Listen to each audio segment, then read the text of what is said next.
बिस्मिल्लाहिर्रहमानिर्रहीम। मैं प्रोफेसर मलिक इरफान अहमद। आज हम फर्स्ट ईयर का lesson, third lesson dark they were and golden eyed discuss करेंगे और उसके एक पेज को हम स्टडी करेंगे। सेम पिछले लेसन्स की तरह हम इसमें से सिनोनिम्स, एमसीक्यूज़, ट्रांसलेशन, पंक्चुएशन और शॉर्ट क्वेश्चंस को भी साथ साथ देखेंगे। तीसरा लेसन जो है हमारे पास वो है एक साइंटिफिक फिक्शन। इस लेसन को हम बोलते हैं साइंटिफिक फिक्शन। जैसे हमने शुरू में पढ़ा था कि ये जो बुक 1 है हमारे पास, ये डिफरेंट चीज़ों का एक मंबा है जिसमें फोकलोर भी हैं, स्पीचेस भी हैं, शॉर्ट स्टोरी की फॉर्म में लिखी हुई हैं और ये एक फ़िक्शन भी वहाँ पर एग्जिस्ट करती है। सबसे पहले हम फ़िक्शन को देख लेंगे कि फ़िक्शन क्या होती है। फ़िक्शन हम कहते हैं कि एक इमेजिनरी स्टोरी होगी,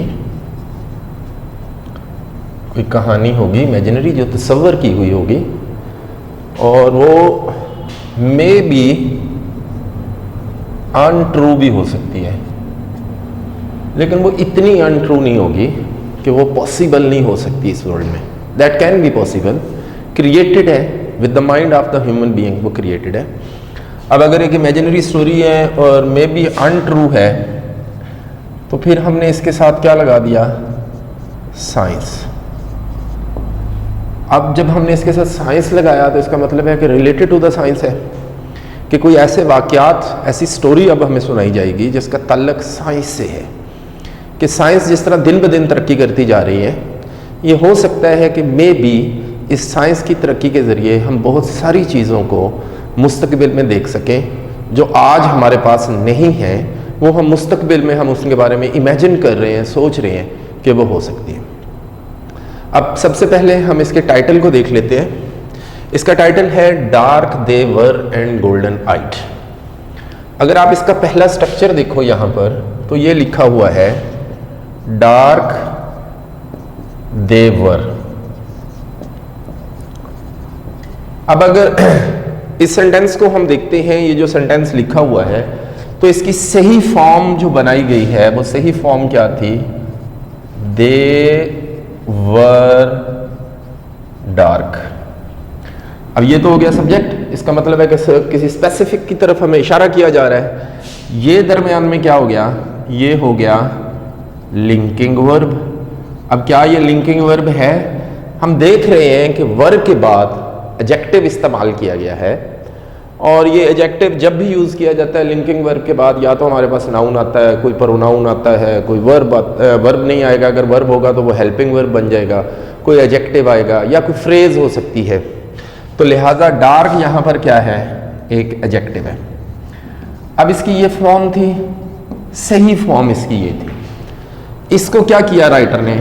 इस एडजेक्टिव को उठाया, in the beginning of the sentence यहाँ पर पुट कर दिया।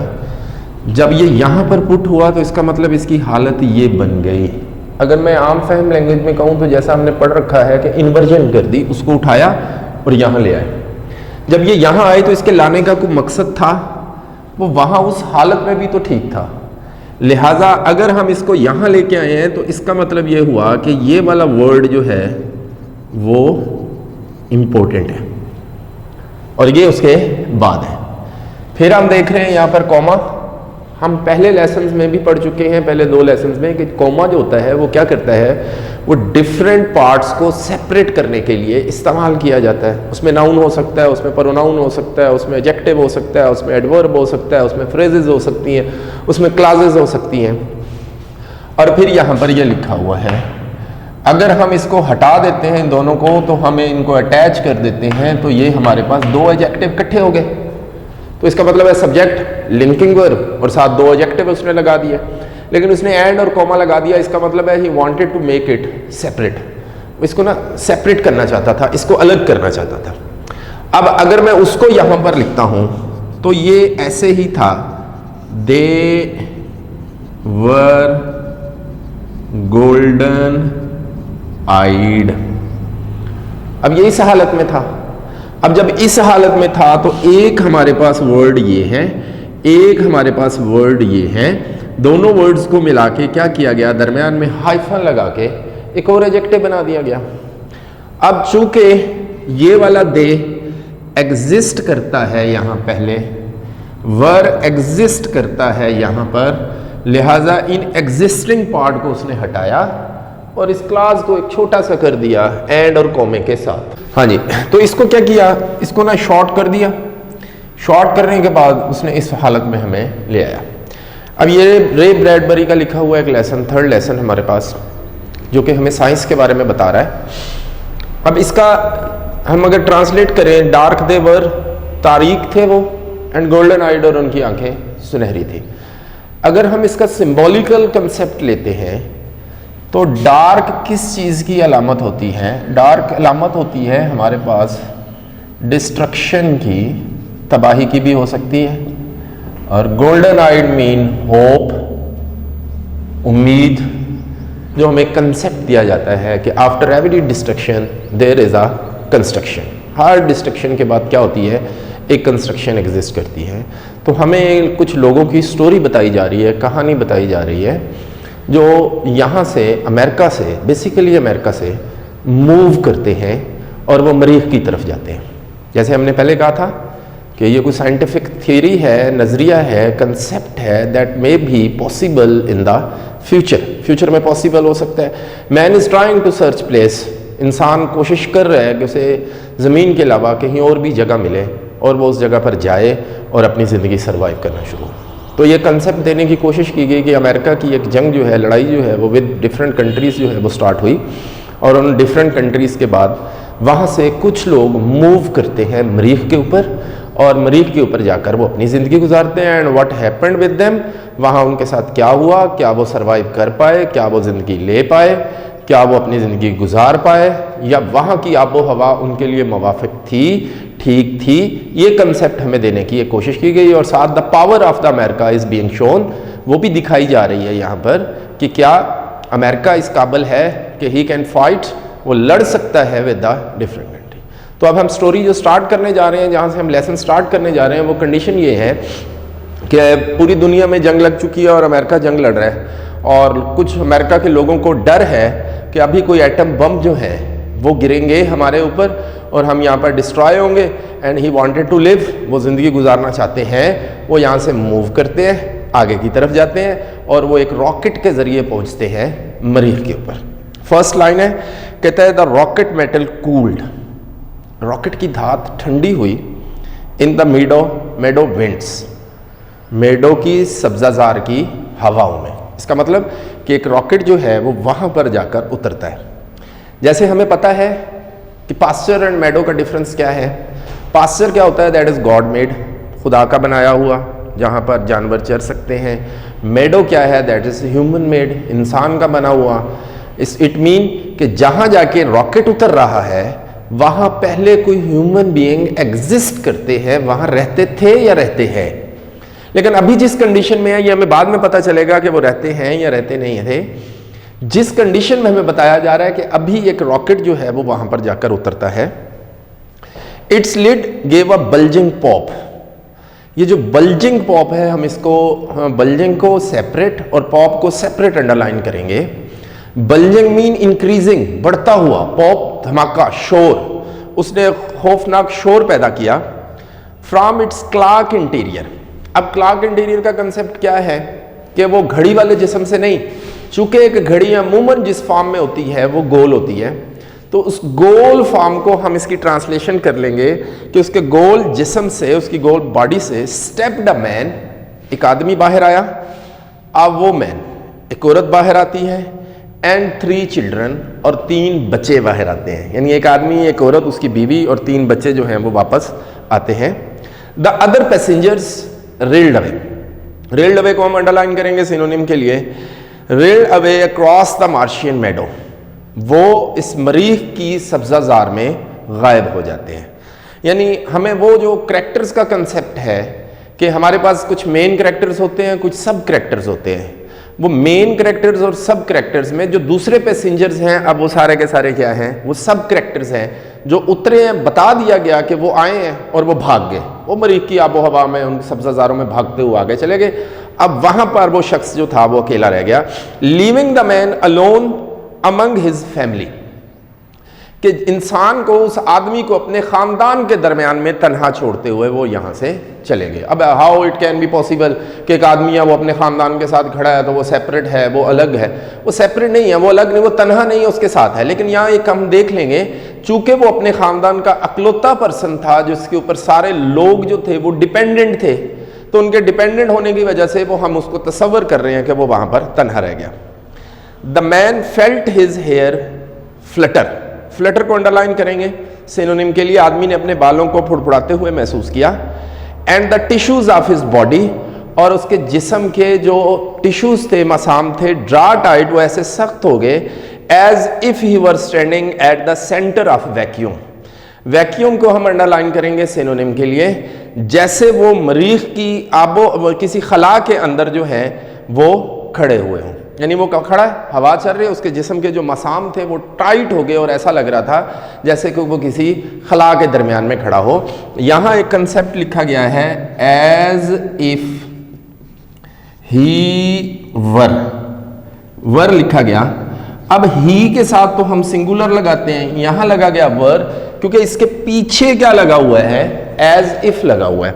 जब हम एज इफ यूज कर लेते हैं तो इट मीन उसके आगे अनरियल कोई सिचुएशन आनी होती है, तो हम अनरियल सिचुएशन के लिए हम यहां पर क्या करते हैं? हम अनरियल हेल्पिंग वर्ब लगाते हैं। जैसे हम कह सकते हैं he cried as if he were mad. अब वो ऐसे रोया, ऐसे चीखा, ऐसे चिल्लाया जैसे कि वो पागल होता है। वो पागल था तो नहीं ना, तो लिहाजा अनरियल सिचुएशन थी, तो यहां पर क्या कर दिया गया? अनरियल हेल्पिंग वर्ब जो था वो यहां पर पुट कर दिया। हिज वाइफ, उसकी बीवी, बिफोर हिम, उसके सामने, seemed almost two reel away in smoke, वो धुएं में गायब होती हुई महसूस हुई।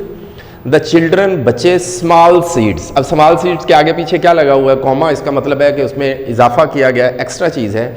Might and any instant be sown, sown को हम अंडरलाइन करेंगे, स्कैटर, बिखर जाना। To the all the Martian climes, वो मरीख की आबो हवा में किसी भी वक्त बिखर जाएंगे। बिखरने से मतलब क्या है? गायब हो जाएंगे। हाँ जी, the children looked up at him, बच्चों ने ऊपर उसकी तरफ देखा। As people look to the sun, जैसे लोग सूरज की तरफ देखते हैं। टू टेल, बताने के लिए, मालूम करने के लिए। What the time of their life it is, कि उनकी ज़िंदगी का कौन सा वक्त चल रहा है। पुराने वक्तों में जब हम टाइम मालूम करते थे तो हमें टाइम देखने के लिए, ये हमारे पास घड़ियाँ वगैरह नहीं होती थी, तो तब लोग ना ऊपर देखा करते थे सूरज की मूवमेंट को देखने के लिए। जब वो सूरज की मूवमेंट को देखते थे तो उससे टाइम का अंदाज़ा लगाते थे। अब चूँकि वो अपनी फैमिली के दरमियान में खड़ा था, बच्चों का कद छोटा था, तो वहाँ पर हवा भी चल रही थी थोड़ी सी, और उससे पहले वो बयान कर चुका है कि वहाँ इतनी हवा थी कि लग रहा था कि शायद उसके बच्चा जो है वो इस हवा में बिखर जाएगा, गुम हो जाएगा। तो वो उसने अपने बाप की तरफ ना एक होप से, उम्मीद से देखा। हिज फेस वाज वाइट, उसका चेहरा सफ़ेद था, मतलब वो डरा हुआ था, खौफज़दा था, क्योंकि वो एक अननोन सी प्लेस के ऊपर आ चुका था जहाँ पर उसे पता नहीं है व्हाट इज़ कमिंग टू, कि आने वाला क्या है, क्या होने वाला है। व्हाट इज़ रॉन्ग, अब हम इसको देखते हैं तो व्हाट एपोस्ट्रॉफी एस आगे लिखा हुआ है रॉन्ग। ये क्या किया गया है? कंट्रैक्शन की गई है। अमूमन हम इसको दो सेंसेस में ले सकते हैं, इज़ में भी लिया जा सकता है, हैज़ में भी लिया जा सकता है, लेकिन यहाँ हैज़ लगता नहीं है, बनता नहीं है, लेकिन यहाँ पर क्या हो जाएगा? इज़ हो जाएगा। What is wrong? Asked his wife, उसकी बीवी ने पूछा। Let us get back on the rocket, आओ वापस रॉकेट पर चलते हैं। अब हम ज़रा इसको देखते हैं। लेट, आगे उसी तरह एपोस्ट्रॉफी एस, गेट बैक। अब अभी हमने पढ़ा कि ये क्या है? कंट्रैक्शन है। अगर मैं इसको चेंज करूं, इसके कंट्रैक्शन को ख़त्म करूं, तो ये क्या हो जाएगा? Let us get back. हमारा वो रूल कंप्लीट यहाँ पर होता है कि जब हम लेट को यूज़ करते हैं तो इसके बाद कोई प्रोनाउन आएगा तो उस प्रोनाउन की हालत कौन सी होगी? ऑब्जेक्टिव कंडीशन हम लगाएंगे। और जब हम लेट यूज़ कर लेते हैं तो लेट के बाद आने वाला जो वर्ब होता है उस वर्ब की कौन सी फॉर्म आती है? फर्स्ट फॉर्म आ जाती है। क्यों फर्स्ट फॉर्म आती है हम ये पहले भी डिस्कस कर चुके हैं कि जब हम इसको चेंज करेंगे तो ये लेट किस में चेंज हो जाएगा, शुड में चेंज हो जाएगा। जब ये शुड में चेंज करेंगे तो डेफिनेटली इसका जो सब्जेक्ट है वो अपनी शक्ल भी चेंज कर दिया जाएगा, ये वही की कंडीशन में आ जाएगा। गो बैक टू अर्थ, वापस जमीन की तरफ जाना है। यस, हाँ, लिसन, सुनो, दोनों के बाद साइन ऑफ एक्सक्लेमेशन है। इसका मतलब है कि ये जो बात कही गई है सडन कही गई, अचानक बगैर किसी सोचे समझे इसने ये बात कही। यहाँ तक जो हमने ये 4 छोटी छोटी लाइनें पढ़ी हैं, it's important for the punctuation. The wind blue, यहाँ से हम पढ़ रहे हैं, ये हमारी ट्रांसलेशन के लिए इंपॉर्टेंट है। कहता है the wind blew as if to flake away their identity. Flake away को अंडरलाइन करेंगे फॉर सिनोनिम। आइडेंटिटी कहते हैं शनाख्त को, जैसे हवा चली जैसे वो उसकी शनाख्त को ख़त्म कर देगी। यानी हवा चल रही थी, उस हवा के अंदर there was some kind of virus exist करता था और वो पर्सन ये फील कर रहा था कि शायद इस हवा की वजह से मेरा माजी, मेरी याददाश्त ख़त्म हो जाएगी। एट एनी मोमेंट, और किसी भी लम्हे, द मार्शियन एयर, मरीख की हवा, might draw his soul from him, शायद वो उससे उसकी रूह को निकाल ले। यहाँ क्या लगा हुआ है, माइट।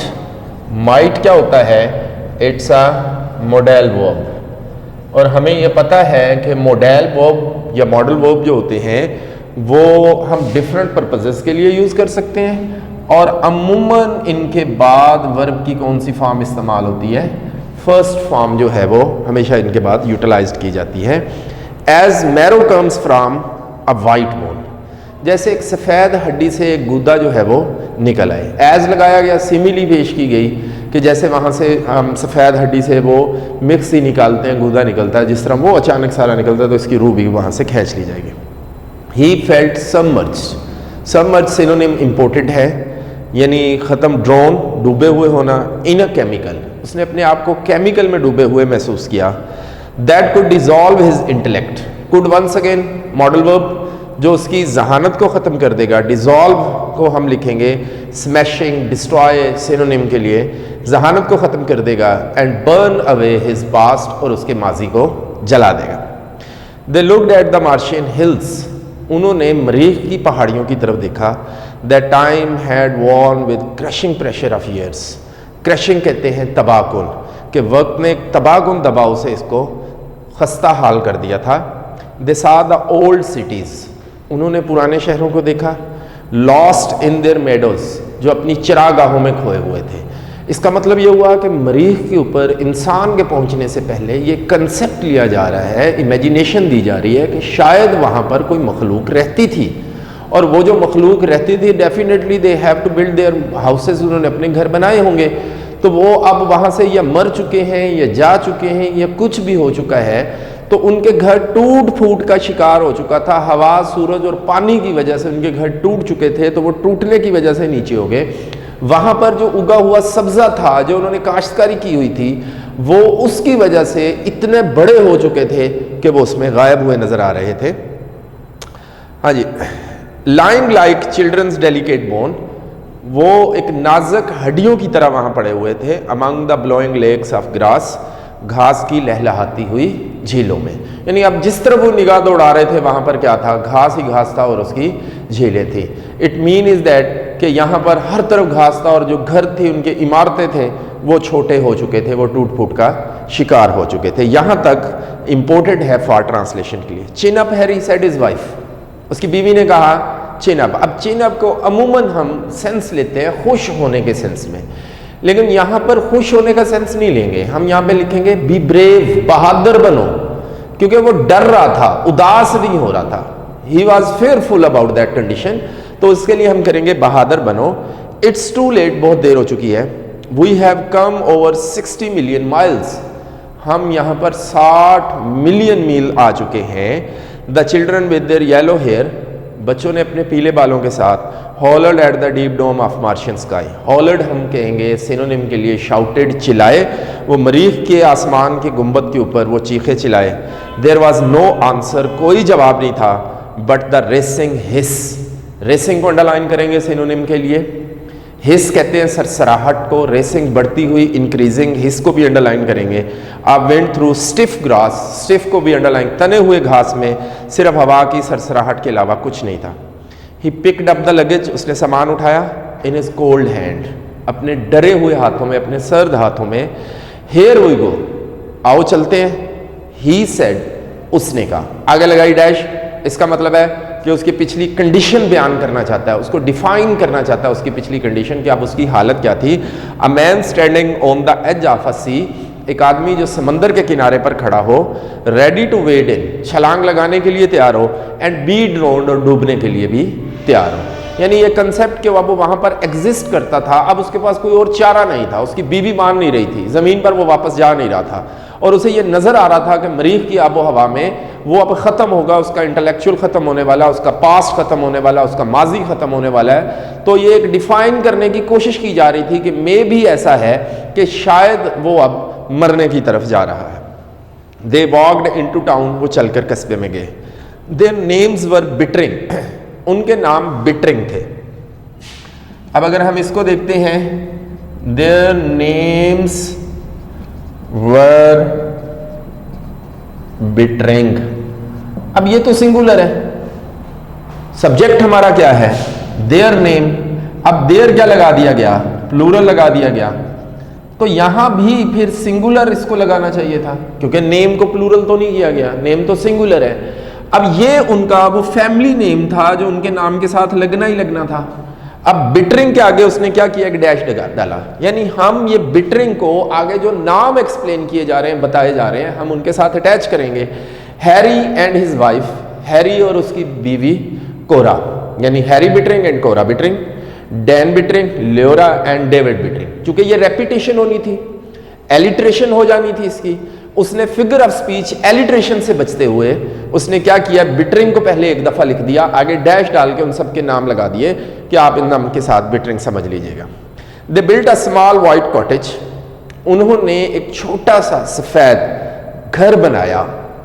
अब ये घर बनना कोई थोड़ा सा प्रोसेस नहीं है, 4 मिनट 5 मिनट 10 मिनट का प्रोसेस नहीं है, ये प्रोसेस लॉन्ग प्रोसेस है। इसका मतलब है कि टाइम फ्रेम हमें दिया जा रहा है कि उन्होंने with the passage of the time उन्होंने आहिस्ता आहिस्ता आहिस्ता आहिस्ता 2 4 5 10 दिन जितने भी लगे उसमें अपना घर बनाया। And ate good breakfast there, अब ब्रेकफास्ट को सिंगुलर नहीं किया, ब्रेकफास्ट को प्लूरल किया, जो हमें सेंस दे रहा है अ न्यू डे, एक नए दिन का, और उन्होंने वहां पर नाश्ते किए।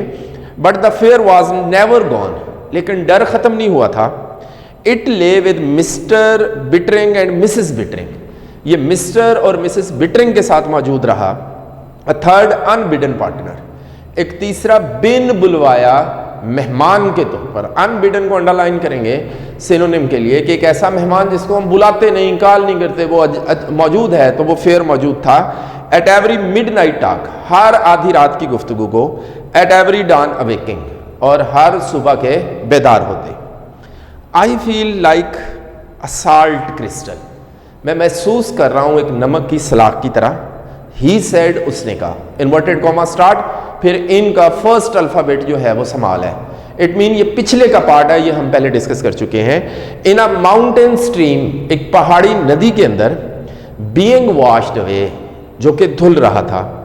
वी डोंट बिलोंग हेयर, हमारा यहां से कोई तल्लक नहीं।